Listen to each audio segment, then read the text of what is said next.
10, 9, 8, 7, 6, 5, 4, 3, 2.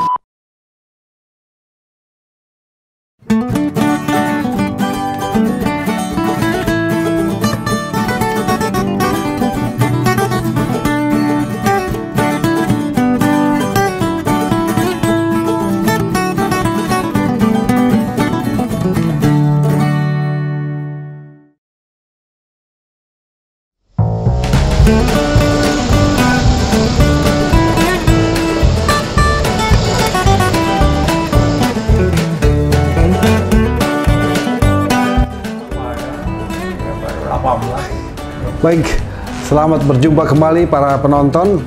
Kita berjumpa dalam acara Obrolan Sibung yang kali ini kita akan berbicara dengan salah seorang tamu penting, seorang wartawan, penulis, dan juga sastrawan yang telah banyak sekali menghasilkan karya-karya yang pasti Anda sudah pernah baca dalam bentuk cerita pendek, novel, dan buku-buku lainnya.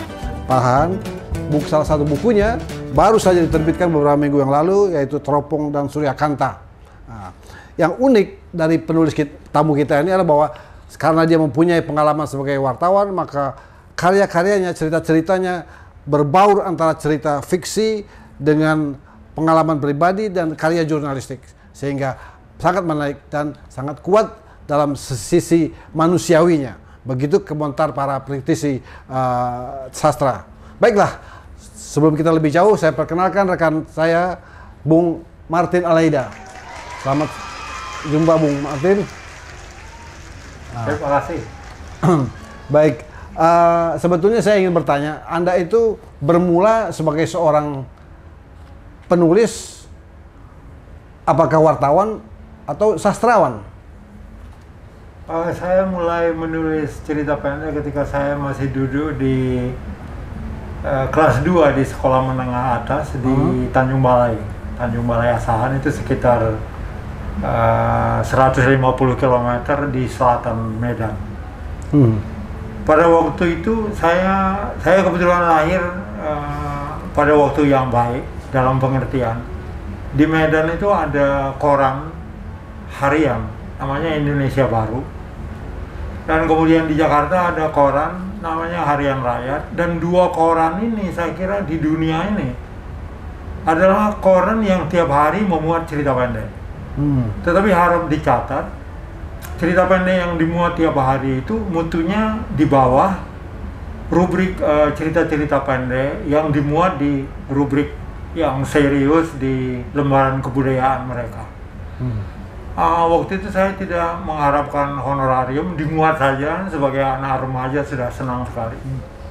Dan saya masih ingat kalau cerita pendek saya kirim ke Jakarta, dan Harian Rakyat itu yang terbit pagi di Jakarta, di Tanjung Balai itu sekitar 150 km di selatan Medan, itu sekitar lohor atau jam 1, jam 2 dia sudah sampai. Jadi komunikasi waktu itu sudah bagus, dan naskah saya kirim tentu saja pada waktu itu tahun 61 barangkali ya, itu dengan mesin tik, jadi ditik, dan saya tidak punya mesin tik, orang tua saya tidak pedagang, tidak punya mesin tik. Saya menumpang di kantor semacam hansip gitu ya. Ada teman yang rumahnya itu bagian depannya menjadi bagian kantor, bagian keamanan. Di situ ada mesin tik, dan kalau malam saya menumpang di sana. Lalu, tapi Anda mengirimnya via apa itu? Kan belum ada telex atau melalui dikirim? Enggak, senaskah itu? Dikirim pakai pos. Kirim pos biasa. Itu kadang-kadang saya menunggu sekitar 10 hari, dia sudah terbit. Dia sudah dimuat. Gitu. Sekitar, dia nggak lama, waktu itu komunikasinya hebat juga seperti saya katakan tadi. Harian Rakyat terbit di Jakarta, dia koran pagi. Sekitar siang dia sudah sampai ke kota kecil, kota kabupaten. Itu dia kota kabupaten sudah. Saya dari keluarga yang sangat taat, bapak maupun ibu saya, dan di rumah saya itu ada buku namanya Tajul Muluk, itu semacam primbon. Jadi kalau bapak saya ini mau belanja barang misalnya ke Medan, atau kalau keluarga itu menghadapi masalah, atau ada yang mau nikah, atau ada anak yang harus diberi nama, ini bapak saya itu, ibu saya juga selalu membuka laci. Itu primbon itu agak besar ukurannya. Primbon. Namanya Tajul Muluk. Jadi bahasa ditulis dalam abjad Arab, tapi dia bahasa Melayu.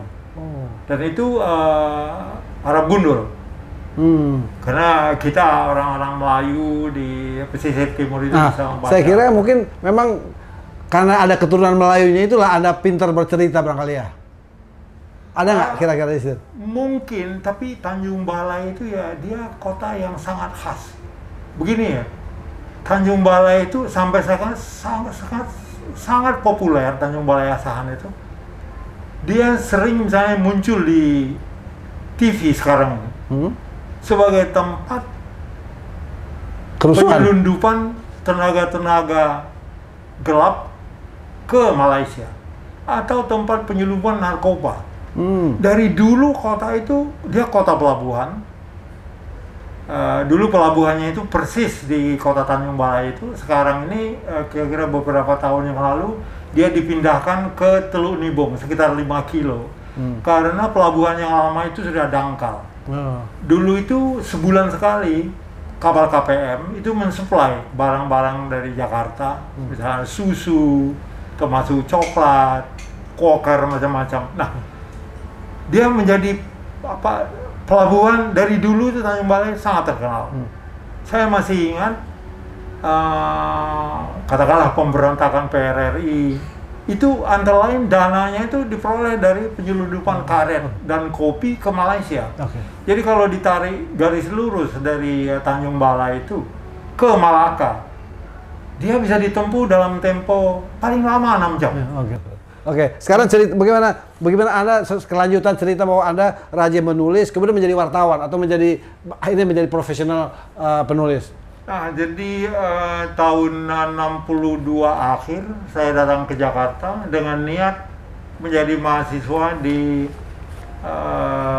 Akademi Sastra Multatuli. Itu didirikan oleh Bakri Siregar dan Pramudia Antatur.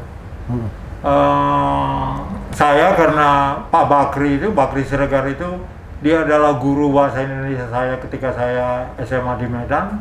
Dia sudah mengenal saya, terus saya menjadi sekretaris dari akademi itu. Akademi itu dia menumpang di salah satu gedung milik orang Tionghoa, saya kira di daerah di belakang kantor polisi resort di Sawah Besar kalau saya nggak salah ya. Jadi Anda jauh-jauh datang dari Medan untuk bersekolah di situ? Iya, itu sekolah di situ, dan itu sekolah itu menumpang, tidak ada gedung deh. Jadi Pak Bakri itu dia rumahnya di Jalan Kebun Manggis kalau saya nggak salah dekat Berlan, dan dia naik beca ke Akademi Sastra Multatuli di seberang Pasar Baru itu. Nanti pulang juga naik beca, nanti dia ajak saya. Sambil pulang kita mampir, nanti diajak makan putu di daerah di Gang Kenari. Jadi sampai sudah itu harus menjadi jadi wartawan. Iya, karena saya harus membayar kos saya di Jalan Gondang di Alama Dalam itu. Saya masih ingat Rp500 per bulan. Belakangan saya putuskan saya harus membiayai diri sendiri, tidak lagi mengharapkan bantuan dari ayah saya. Nah, itu membuka jalan saya melamar. Mula-mula saya melamar ke Harian Merdeka, tapi tidak ada jawaban. Dan kemudian saya melamar ke harian lain, saya diterima. Diterima ya. Akhirnya pekerjaan saya sebagai sekretaris Akademi Sastra Multatuli saya tinggalkan. Artinya, ya saya mau biaya hidup, saya mau hidup saya pikir. Karena lapangan pekerjaan sudah ada, dan waktu itu saya mulai di koran itu sebagai. Jadi sambil kuliah Anda dapat tawaran untuk bekerja di? Iya, betul. Di koran? Di koran harian rakyat. Jadi pekerjaan saya waktu itu tidak seperti sekarang ya. Dulu itu betul-betul orang dilatih. Jadi proses untuk menjadi wartawan itu sepertinya dilatih. Nah, tapi sampai Anda kenapa di Harian Rakyat kan waktu itu ada Koran Pedoman, ada Indonesia Raya, ada Abadi, ada macam-macam. Bagaimana Anda kok menjurus akhirnya ke? Ya, saya melamar juga ke Merdeka. Merdeka. Tapi Merdeka tidak memberikan tanggapan. Oh. Tidak memberikan tanggapan. Jadi Anda sebetulnya kemana saja, nggak jelas aliran sebetulnya apa? Iya. Oh. Sebetulnya ya, karena waktu itu seperti saya katakan tadi, boleh dikatakan semua media, artinya koran, itu harus punya afiliasi partai. Jadi misalnya koran Duta Masyarakat, dia berafiliasi dengan Nahdlatul Ulama.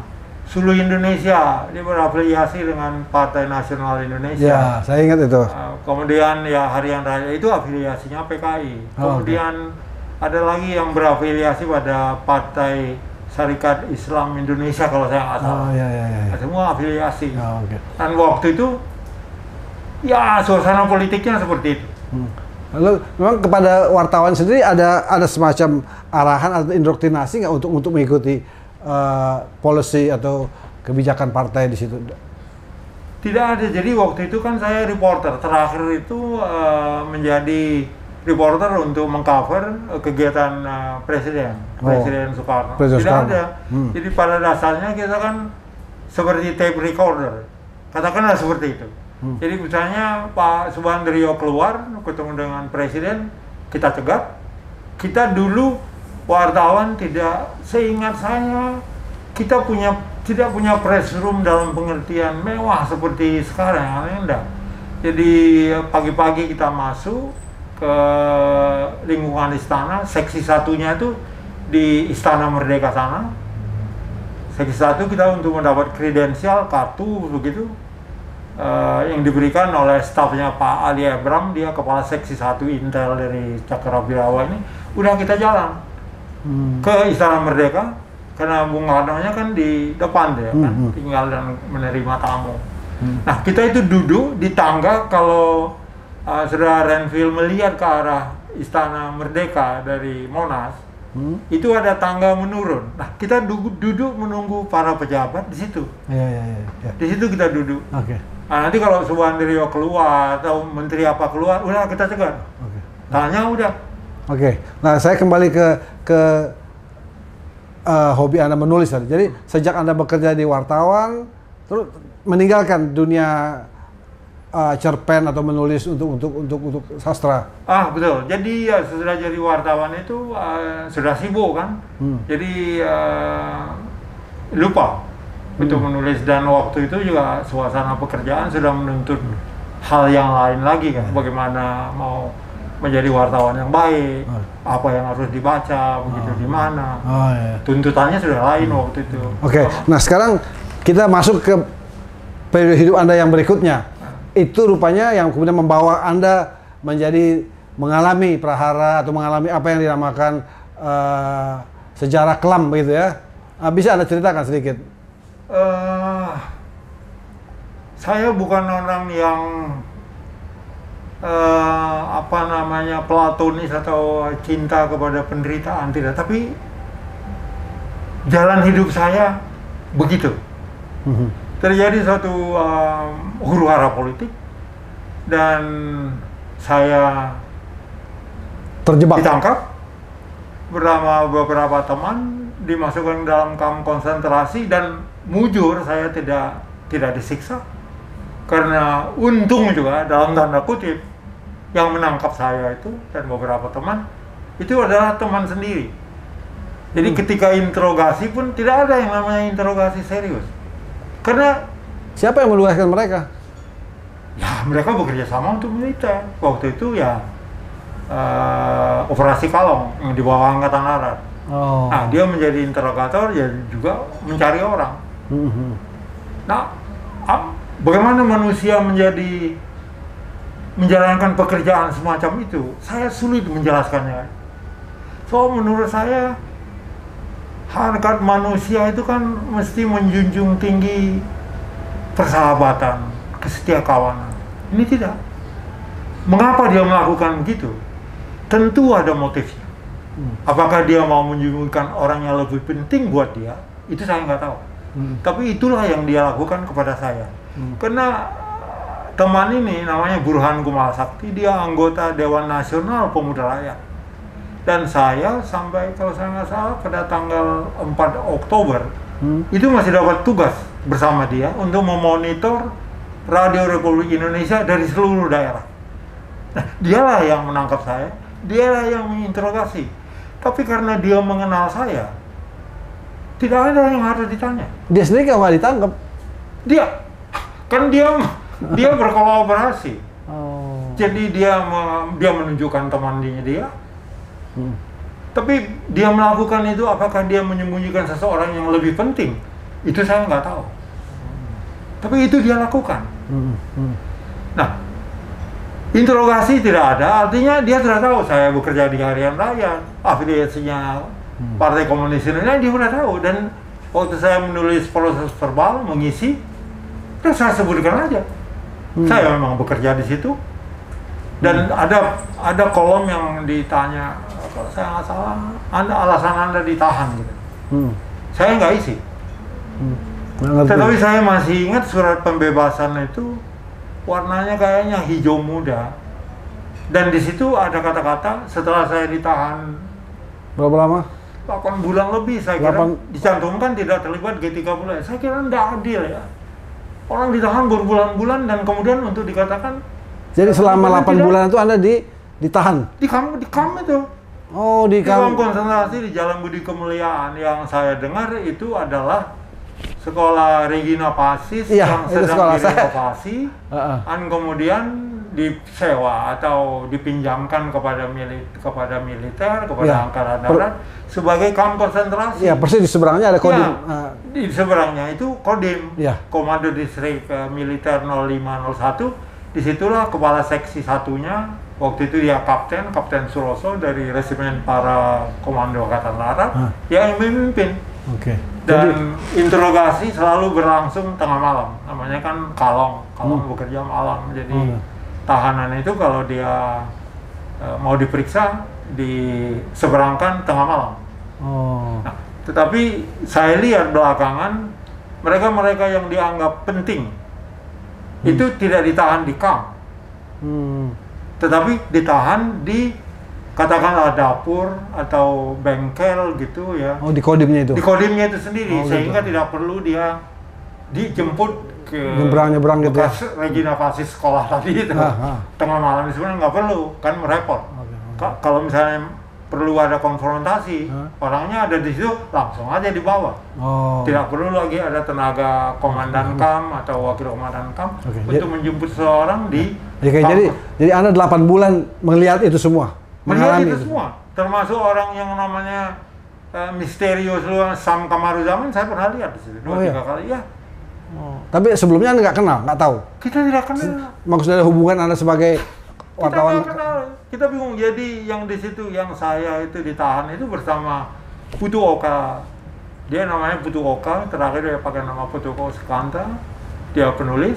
Kemudian Teuku Iskandar Ali Sabil, yang juga pernah bekerja di majalah Tempo. Sekarang dia sakit parah, nggak bisa bergerak karena stroke. Ada pelukis yang bekerja untuk Sekretariat Negara urusan dekorasi. Itu kita ditahan di situ. Dan yang diperiksa dan yang mendapat siksaan yang luar biasa itu adalah Putu Oka. Karena pada waktu itu kan seruannya, terutama dari Pak Nasution, adalah menghancurkan PKI sampai ke akar-akarnya, berarti mencari orang. Jadi Putu Oka ini dia baik ya, tapi dia menemukan karena kebaikan dia itu berujung pada penderitaan dia. Jadi di sangku dia itu ditemukan nama orang, karena sampai ke akar-akarnya orang yang dicari. Jadi sekalipun nama orang itu dia belakangan adalah seorang pembantu, itu nggak peduli, dikejar.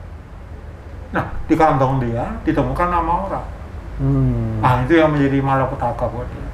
Saya nggak tahu apa itulah kisah yang Anda akhirnya membuat Anda sangat mempengaruhi kehidupan perjalanan hidup Anda sehingga keluar dalam bentuk karya-karya Anda begitu. Betul, dan menulis itu menjadi mendesak karena itu satu-satunya keahlian yang saya punya. Latar belakang pendidikan saya juga itu, kegemaran saya itu. ketika saya dibebaskan, kan sudah tidak ada teman. Semua orang sudah ditangkap, semua orang sudah ditahan, yang sampai dibuang ke Pulau. Ketika Anda dibebaskan itu apa statementnya? Apa Anda tidak bersalah atau? Tidak terbit G30 ya, tapi menurut saya itu tidak adil, berbulan-bulan. Hanya dikatakan tidak ada kemasan. Misalnya surat wasiat ayah saya, itu tidak dikembalikan. Uang yang ada di kantong saya, itu nggak tahu kemana, siapa yang ambil. Karena waktu itu kan saya bekerja sebagai pemasang instalasi listrik di Pasar Baru. Saya masih ingat nama tokonya itu Sarah Town. Artinya saya bekerja di situ. Seminggu setelah saya bekerja, saya dapat gajian mingguan. Terus saya beli sate 50 tusuk untuk merayakan gajian. Saya ke tempat persembunyian dengan Putu Oka, dengan Teh Iskandar AS, dengan yang lain-lain. Kita makan sate 50 tusuk, sate selesai, tinggal tusuknya dan daunnya. Kita mau tidur, ditangkap. Ya, jadi Anda sudah kembali ke dunia Anda ya, dunia yang ada, dunia kata-kata sebagai wartawan. Lalu kemudian lahirlah, waktu itu lahir cerita-cerita Anda. Nah, kalau melihat pengalaman dari buku-buku yang kelihatan ini, kebanyakan Anda mengaitkan dengan pengalaman prahara, ya kejadian itu yang sangat-sangat bertentangan dengan kemanusiaan Anda. Nah, bagaimana itu? Apakah merupakan suatu protes Anda menceritakan hal-hal yang begitu sangat menyedihkan, tapi juga dalam kekejaman gitu?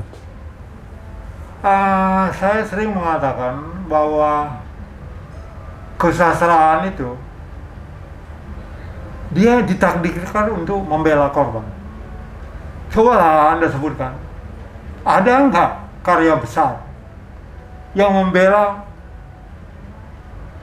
penindas? Tidak ada.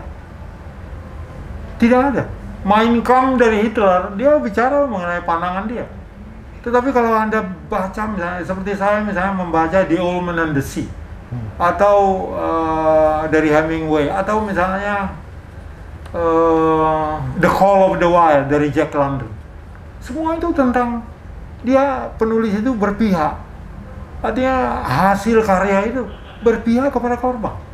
Jadi The Old Man and the Sea itu Hemingway berpihak kepada The Old Man. Tidak ada orang yang berpihak kepada penindas atau orang yang melakukan kejahatan. Tidak ada. Tidak ada. Itu yang sering saya katakan. Dan saya kebetulan dilahirkan dan menjalani hidup yang seperti itu. Kenapa saya tidak tulis? Kenapa saya tidak tulis? Kenapa saya harus menulis sesuatu yang adalah hasil gumaman saya? Kenapa? Kenapa harus? Kenapa saya tidak memberikan sikap keberpihakan saya kepada mereka-mereka yang tidak beruntung? So, saya sendiri menjalani hidup yang tidak beruntung. Kenapa tidak saya ungkapkan? Kalaupun orang mengatakan ceritanya saya itu menyentuh, itu karena memang itu yang saya lalui. Jadi begini ya, saya ingin memberikan satu ilustrasi. Istri saya itu menjadi proofreader karya saya sampai titik tertentu. Jadi kalau saya menulis, saya kan bukan typist yang rapi gitu ya. Pram tidak ada salahnya, karena Pram itu kan typist, tidak bisa salah. Dia menghitung 10 jari. Dia typist di kantor berita Antara, Anita atau apa. Tapi saya kan enggak. Nah itu saya minta baca. Sebelum dikirim ke media, dibaca oleh istri saya. Selalu dia tersentuh, atau kadang-kadang dia pergi, dia menangis. Tapi belakangan, karena dia tahu ini suami saya sih pasti ceritanya itu lagi, dia nggak mau baca. Dia suruh aja enggak. Nah, tentu di sini saya mau ingin bertanya mengenai antara itu kenyataan dengan fiksi, khayalan sebagai seorang penulis. Di mana Anda membaginya? Menurut saya, kecenderungan saya adalah memuliakan fakta. Artinya ada fakta, misalnya seperti ini, bagaimana saya nikah dengan istri saya itu dalam keadaan susah. Saya tidak punya apa-apa. Orang tua saya tidak tahu. Ini saya tulis. Dan itu yang kemudian lahir Malam Kelabu misalnya, yang dianggap orang sebagai protes. Dia membunuh diri, sebetulnya protes terhadap keadaan. Yang sebetulnya pada waktu itu protes seperti itu tidak bisa dilakukan dalam situasi politik pada waktu itu. Jadi ada cerita pendek yang dikumpulkan oleh Harry Aveling, ada 13 cerita pendek yang ditulis, termasuk tulisan Usama, kemudian Satyagraha, kemudian Gerson Poik, yang memang menuduh, mengutuk orang komunis yang berada di belakang peristiwa itu. Tetapi pada umumnya memberikan empati kepada korban. Itu tadi kembali saya katakan, sastra itu dia akan, bagaimanapun dia akan berpihak kepada korban. Nah, itu dihimpun oleh Harry Aveling sebagai bahan studi di Indonesian Studies di Hawaii, University of Hawaii. Dan semua cerita itu memberikan empati yang besar kepada korban. Yang di luar cerita itu, orang mengutuk, orang tidak peduli. Dan bahwa mereka mati itu memang konsekuensi hidup mereka dan itu pilihan mereka, dia harus jalani seperti itu, mereka memang layak dihukum, seperti itu kan. Tetapi di dalam sastra, di dalam cerita pendek, terutama pada waktu itu, apalagi kalau Anda bisa baca novel Ahmad Tohari, semua berpihak kepada korban. Itu kenyataan politik lain, kenyataan sastra lain. Itu yang ingin dan sering saya katakan. Jadi kenyataan-kenyataan hidup yang saya lalui, yang saya dengar, yang saya baca, itu menjadi kekayaan bagi saya untuk dituliskan. Kalau berhasil atau tidak, itu bukan. Iya, memang menurut yang sudah saya beli buku-buku ini, Anda bagaimana Anda menggambarkan kegetiran, ya, tanpa dendam, ya. Nah, orang mertua Anda sendiri dibunuh di Sungai Bengawan Solo, lalu juga bagaimana Anda perkawinan Anda ini, saya ingin mengutip bagaimana indahnya Anda bercerita mengenai malam pertama, ya. Sebetulnya itu bukan malam pertama, jadi saya masih pacaran, jadi belum resmi, belum nikah. Jadi kakek dia itu meminta kami, kita belum menikah, meminta kami tidur di satu dipang, itu dibuat dari bambu yang dibelah itu. Nah, kita tidur di situ, dan kita saya lukiskan di situ, tapi itu kalau diceritakan ya, mesti dibaca itu. Jadi kita tidak ngapa-ngapain. Jadi belum menikah, ya? Oh, belum menikah, dan kita hanya berpegangan tangan. Jadi kalau kita melakukan lebih dari pegangan tangan, itu bisa. Tapi kita tidak lakukan. Itu yang saya gambarkan di dalam memoir saya. Ya. Jadi kita katakan ya, kita hanya berpegangan tangan. Kita hanya akan mendaki kenikmatan, puncak kenikmatan ketika kita sudah disahkan secara tradisi. Artinya ditunggu. Kita pergi ke Pengulu dan disahkan oleh Pengulu. Itu yang saya katakan di situ. Itu sangat indah kata-kata Anda di situ. Katanya. Tapi itu kan buat saya pengalaman sebetulnya yang getir kan. Ya. Dan waktu ijab kabul itu pun yang membayar maharnya itu bukan saya. Itu om dari, jadi Pak D dari istri saya ini yang mengeluarkan dengan spontan uang, saya lupa ya, 5.000 saya kira. Dan ini tunai. Jadi Anda nggak punya modal apa-apa? Nah, dan waktu itu pertama memang tidak ada uang dan tidak siap bahwa itu akan diminta. Ya penghulunya bilang ini, ya udah, tantenya Pak D dia yang ngasih. Tapi Anda berani melamar aja, itu udah sudah bayangan Anda mau bawa kemana anak orang nantinya? Itu dahsyat. Itu pertanyaan yang dahsyat. Pokoknya gelombang ini, kita tahu gelombang itu seperti apa nanti. Kita nggak tempuh ya. Bagaimana di dalam hati kita sudah ada dorongan. Katakanlah mau makan batu juga ayo gitu. Udah kita jalan ya. Kita jalan. Dan itu pengalaman hidup kami. Dan menurut istri saya itu hidup yang sangat apa namanya ya, bukan romantis ya, itu jalan hidup. Tapi memang cocok judulnya ya, romantika di zaman tahun kekerasan ini ya. Ya boleh begitu, artinya sekali ya dia hidup ini kita harus syukuri apapun yang diberikan oleh kehidupan itu. Apakah kesusahan, susah apapun di sana pastilah ada kembangnya. Tergantung suasana hati kita dan bagaimana kita menafsirkan dunia yang kita tempuh itu. Terima kasih Repil untuk pertanyaan Anda yang saya kira bagus dan saya harus berterus terang dan saya kira itu berkah hidup kita. Kita berterus terang, tidak boleh, tidak baik berbohong, tidak baik menyembunyikan apapun yang kita lalui sepahit apapun. Jadi istri Anda itu memang pacar Anda sejak dulu ya? Kemudian dari dulu, jadi dia itu kan dulu di SMEA Tata Buku di Jalan Batu? Jalan Batu. Iya. Dan dia sering saya tunggu.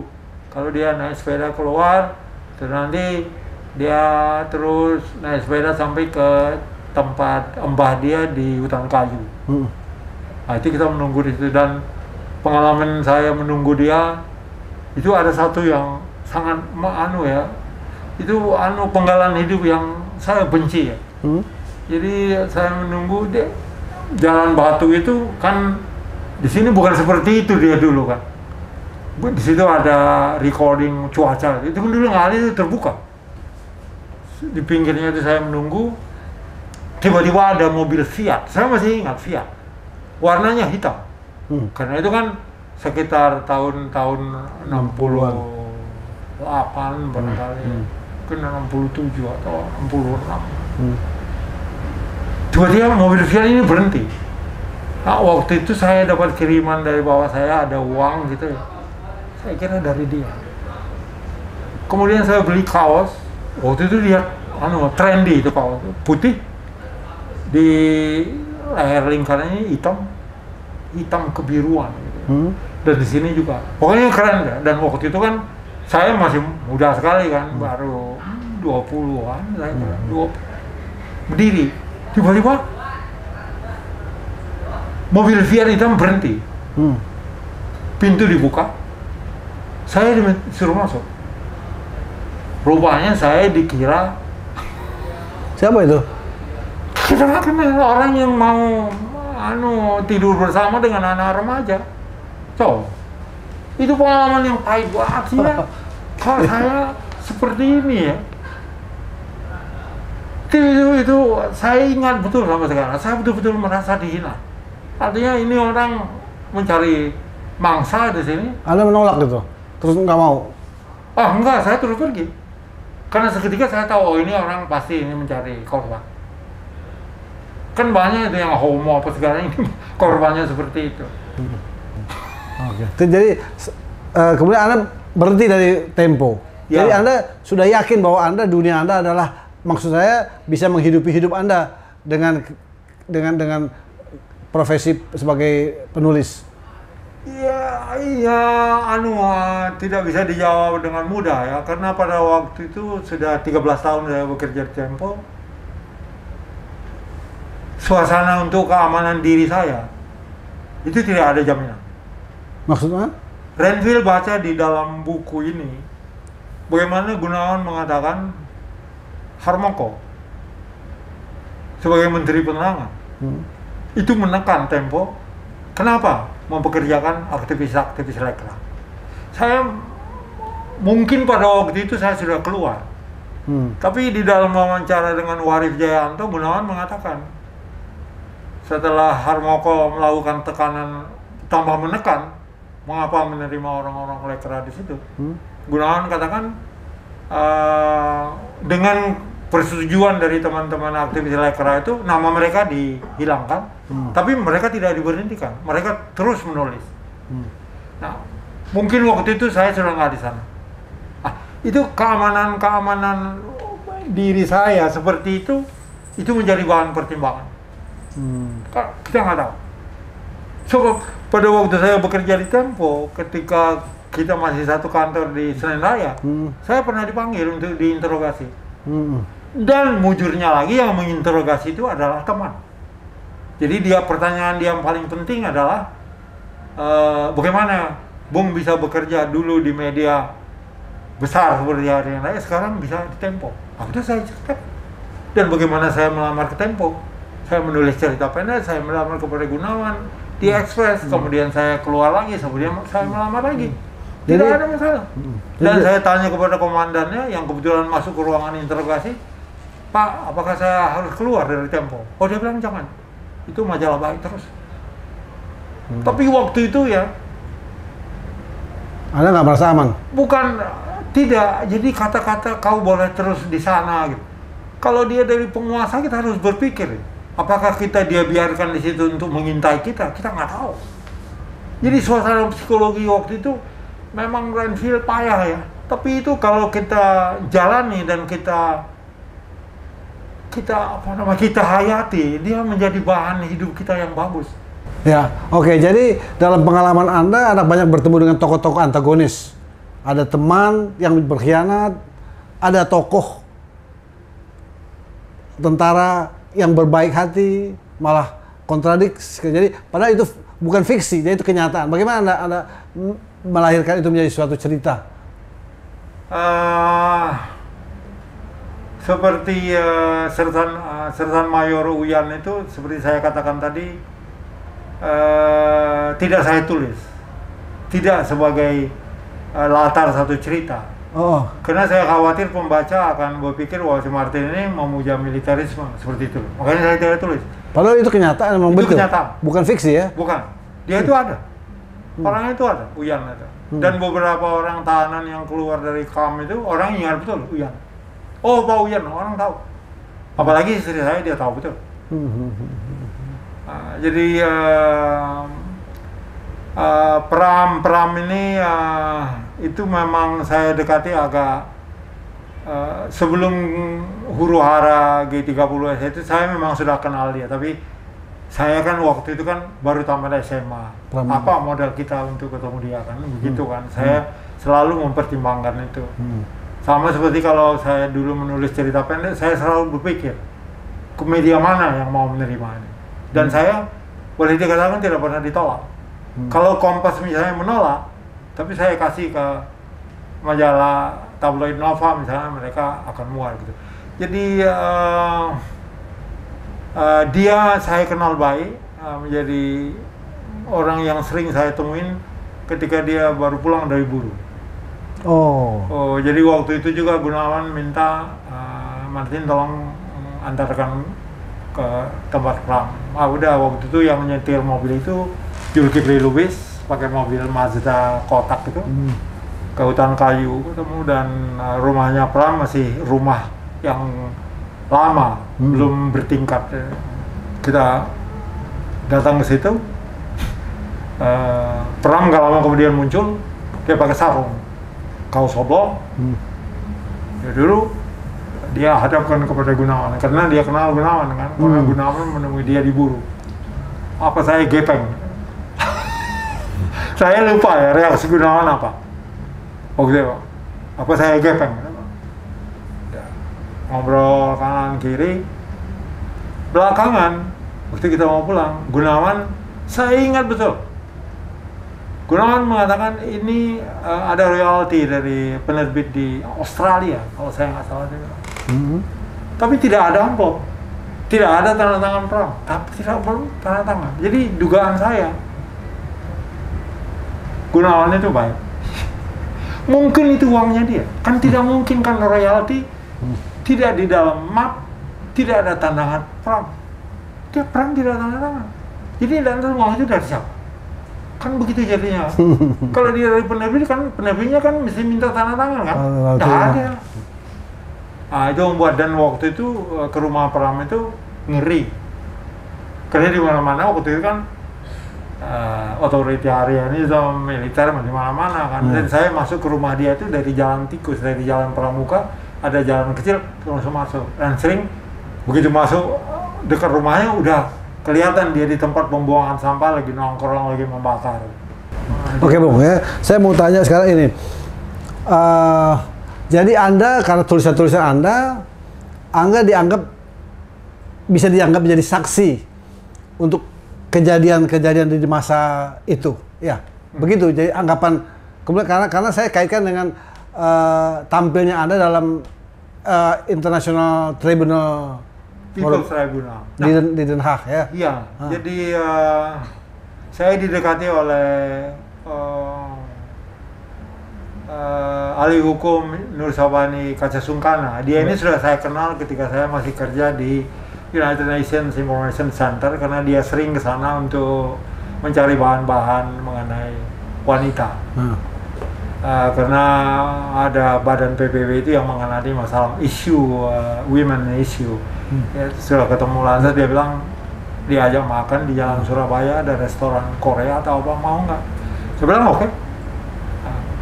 Waktu itu saya masih sehat, belum patah.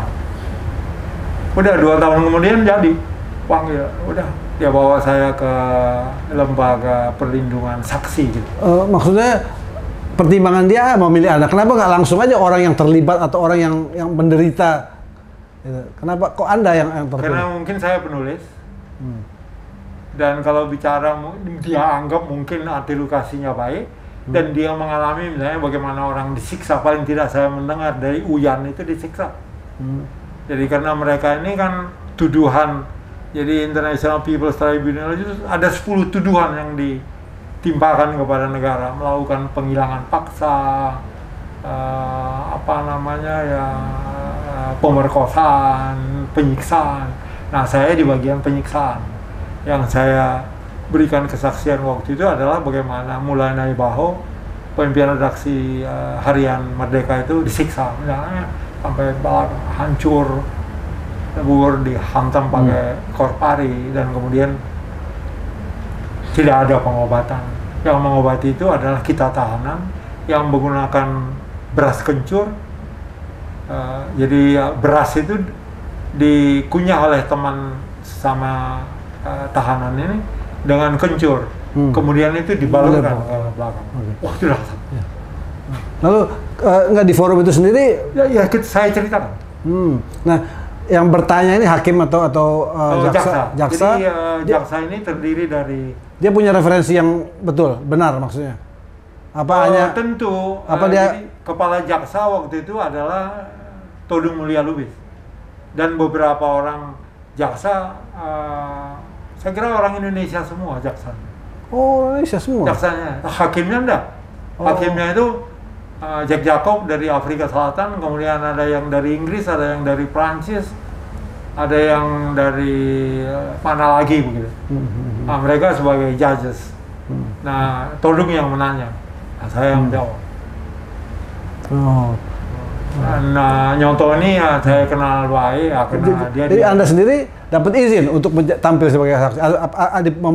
Diperlukankah izin dari pemerintah atau siapa, otoritas waktu itu? Tidak. Enggak? Tetapi saya masih ingat Nur Sabani membawa saya ke lembaga pemerintah yang lembaga pelindungan saksi dan korban gitu. Waktu itu kantornya di Jalan Raden Saleh, dekat Tiki. Di situ ketemu dengan ada beberapa stafnya gitu. Anda didaftar di situ? Ya, diceritakan oleh Nur Sabani bahwa saya akan berangkat sebagai saksi. Itu dibiayai oleh siapa tuh? Dana? Mereka ini punya donatur untuk melaksanakan yang namanya International People's Tribunal. Nah, Anda sendiri nggak takut? Nggak ada Anda akan berhadapan dengan pemerintah, dengan negara kan? Kalau Anda memberikan... Saya menceritakan yang saya alami, yang saya tahu, kenapa saya harus takut? Tidak ada alasan. Memang pada waktu pulang saya takut. Karena waktu itu seperti Mulia Lubis juga, dia mengatakan dia siap ditangkap oleh Luhut. Tapi saya pikir, untuk apa saya nekat seperti itu? Karena di dalam pengadilan itu sendiri saya melihat sesuatu yang aneh. Orang-orang yang meminta suaka, artinya menjadi eksil, menjadi warga negara Belanda, itu bersaksi di belakang tirai hitam, di belakang. Tidak seperti kita. ini ada apa sebetulnya. Nah itulah yang mendorong saya untuk menuliskan wawancara dengan sejumlah mereka dengan buku yang namanya Tanah Air yang Hilang. Ya, karena itu aneh. Kenapa? Apa sebetulnya? Sampai 3 bulan saya di sana untuk riset mengenai mereka. Saya wawancarai sekitar 30.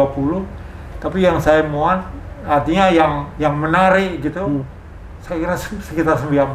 Itu di Belanda, Jerman, Cekoslowakia, Bulgaria, dan Paris. Tapi yang paling jauh itu adalah Albania, Sofia. Dan orang ini pernah menjadi penerjemah untuk Jokowi ketika Jokowi masih pedagang mebel di Solo. Karena ada misi perdagangan dari Bulgaria. Nah, si eksil ini karena dia dekat dengan kedutaan, dutanya orang Bali, lantas dia diajak.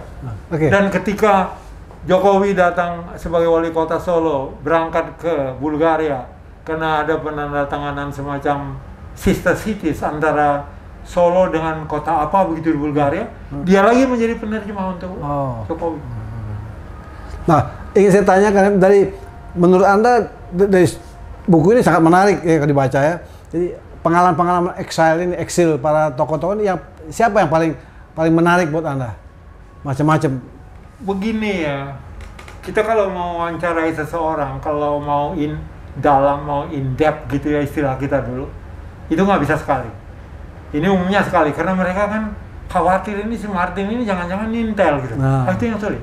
Tapi yang paling mengesankan buat saya dan reportingnya menurut saya suka adalah ketika saya menemui teman saya sendiri di Harian Rakyat dulu, dia bekerja di Radio Peking. Pangestu ya? Nah, namanya Herman S.A. Jadi saya ketemu dengan anaknya. Anaknya ini itu cerita pertama di dalam buku itu. Yang Ersa, dia dokter di Paris dia ya, di Bali. Itu menarik. Dan dia bercerita ya kadang-kadang dia seperti menangis ya, dia menarik. Tapi kalau saya lihat dari banyak eksil itu kebanyakan mereka tuh bukan komunis ya. Banyak kan mahasiswa yang dikirim oleh Soekarno. Jadi dia memilih Soekarno instead of Soeharto. Betul. Makanya kalau Anda baca misalnya wawancara dengan Barono Mahdi, kalimat pertama dia adalah saya bukan komunis. Itu loh, dan dia jadi, sekolahnya di Moskow, dia bapaknya diplomat. Jadi orang-orang ini sangat setia kepada Soekarno ya? Sangat. Karena mereka tidak kenal. Yang mengirim saya ini Soekarno, kok sekarang Soeharto mau macam-macam minta ini itu, dia nggak mau. Jadi dia memilih eksil? Iya, dia memilih eksil. Komunis ada tentu. Jadi Bung Martin, jadi dari sekian banyak buku yang udah Anda hasilkan secara komersial, secara materi, bagaimana buat? Kadang-kadang dia membantu, tetapi perlu saya katakan Tanah Air yang Hilang ini, kemudian cerita pendek apa namanya? Ini Anda pernah dapat hadiah ya? Cerita pendek ini Kata-kata Membasuh Luka. Ini terbitan penerbit buku Kompas. Jadi ada royalti, tidak besar, 10% saya kira. Dia sama sekali tidak besar, tapi hasil penjualannya oke lah, bagus. Nah, setelah kumpulan cerita pendek itu, Kompas sudah tidak berani menerbitkan saya punya. Saya gunakan kata-kata sendiri, tidak berani. Kenapa? Kompas itu perusahaan besar, mereka punya orientasi politik tertentu. Jadi memoir ini dan Teropong ini diterbitkan secara indie.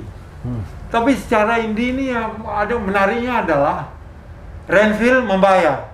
Jadi saya kirim, Renville tahu si Martin ini perlu mengeluarkan energi, perlu kirim. Anda bayar misalnya entah 80.000 atau 100.000. Tapi ada yang membayar 500.000. Jadi ada semacam silang begitu. Dan itu dalam keadaan susah dan mencemaskan seperti sekarang ini, cukup membiayai hidup saya. Sebab saya kebutuhan hidupnya tidak banyak, saya tidak merokok. Saya tidak merokok dan kita tidak punya pembantu di rumah. Kita kerjakan sendiri, cuci apa semua, pel semua, sekalipun kamar itu cukup di sana sampai ada 3 kamar yang tidak dipakai. Ya, kayak gitu. Oke Bung, terima kasih banyak atas pengalaman, berbagi pengalaman. Tapi ingin yang satu pertanyaan yang ingin saya tanyakan. Sebenarnya seperti pertanyaan Anda tanyakan atau Sitor Situmorang tanyakan, sebenarnya Anda ini ingin dikenang dalam sejarah sebagai apa? Penulis? Tentu saya tidak ingin dikenang seperti Sitor. Saya tidak ingin dikenang sebagai saya pribadi. Saya bersyukur dan memang itu salah satu, ya katakanlah, obsesi saya sebagai penulis. Ingin ada yang saya tinggalkan gitu. Kalau yang saya tinggalkan itu adalah bentuk kata-kata, bentuk buku, saya ingin itu yang dikenang, bukan saya sebagai pribadi. Oke. Ya. Terima kasih Mas. Ya, terima kasih. Demikianlah pembicaraan kita panjang lebar dengan seorang penulis sastrawan yang telah menghasilkan begitu banyak karya yang insya Allah akan dibaca oleh generasi-generasi berikutnya sudah ini. Sampai jumpa lagi dalam obrolan sibung yang akan datang. Terima kasih.